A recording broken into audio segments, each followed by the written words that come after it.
ქართველები რომ უძველესი დროიდან ორიგინალურად, თავისებურად და დახვეწილად იმოსებოდნენ, ყველასთვის ცნობილია. ქართული სამოსი ყოველთვის იყო არა მარტო ქართველი, არამედ უცხოელი მკვლევარების განხილვის თემა.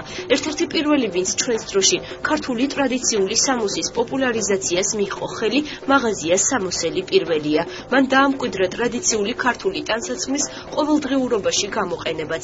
ნაციონალური სამოსის პოპულარობისა და შენარჩუნებისკენ გადადგმული კიდევ ერთი ნაბიჯი სამოსელი პირველისა და გამომცემლობა არტანუჯის ერთობლივი პროექტია. ღია ბარათების კრებული, რომელიც გამომცემლობამ ახლახანს დაბეჭდა, ქართულ სამოს დეტალურად აღწერს და მის თავისებურებებს საქართველოს სხვადასხვა კუთხის მიხედვით გვიჩვენებს. ღია ბარათები არტანუჯისთვის ერთ-ერთი ძალიან საინტერესო მიმართულებაა გარდა წიგნებისა და მრავალი სახეობის ღია ბარათები გვაქვს საქართველოს და საქართველოს ფარგლებს გარეთ სხვადასხვა თემატური და ასე შემდეგ.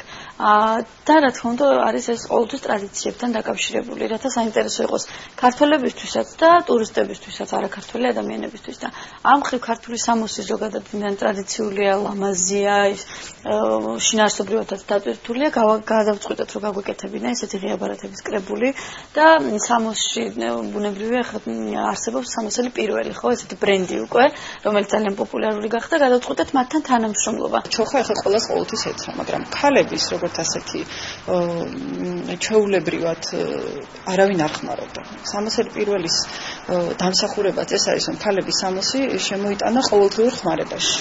ამიტომ უმეტესობა აი ამ ბარათების დათმობილია ქალების კოსტიუმს. აქ არ არის მხოლოდ ქალაქური კოსტიუმი, თბილისური, აქ არის სხვადასხვა კუთხის, მაგალითად სვანური, არის აფხაზური, არის მეგრული და ეს არ არის ჩვენი მოგონილი, ეს არის გაკეთებული, ესე ვთქვათ, ძველი ნიმუშების მიხედვით, რომელიც დაცულია მუზეუმში. ღია ბარათები 15 ფოტოსურათს მოიცავს. მასზე ტრადიციულ ქართულ სამოსში გამოწყობილი ქართველი მოცეკვავეებია აღბეჭდილი. თითოეულ ბარათს უკანა გვერდზე აქვს სამოსის დეტალური აღწერა, რაც კრებულს ვიზუალურის გარდა შემეცნებით მნიშვნელობასაც ძენს. რაც მთავარია, სამოსის მოკლე აღწერილობა ორ ენაზე, ქართულად და ინგლისურადაა მოცემული, რაც დაინტერესებულ ტურისტებს ქართული სამოსის უკეთ გაცნობაში დაეხმარება. მეორე მხარეს ძალიან მარტივად და ძალიან ლაკონურად არის მოწვდილი ესეთი მთავარი ინფორმაცია ქართულ და ინგლისურ ენაზე, ორივე ენაზე, იმიტომ რომ ტურისტებისთვის თან ახლაც აქტიური სეზონია ტურისტულად და ვფიქრობ საინტერესო იქნება. მაგალითად ეს არის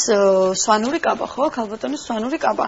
გადმოვაბრუნებთ და აქ არის განმარტება, რა არის სვანური კაბა, ზამთრის მოსასხამი, ვერცხლის ჩაფრასტებით, ასე შემდეგ, ასე შემდეგ. შემდეგ თვითონ კაბა იგივე ფოტო დატანილი არის უკანა მხარეს, უბრალოდ პატარა ზომით და ისრით არის ნაჩვენები თითოეული დეტალის დასახელება, იქნება ეს თავსაბურავი კაბა, შემოსაცმელი თუ ასე შემდეგ.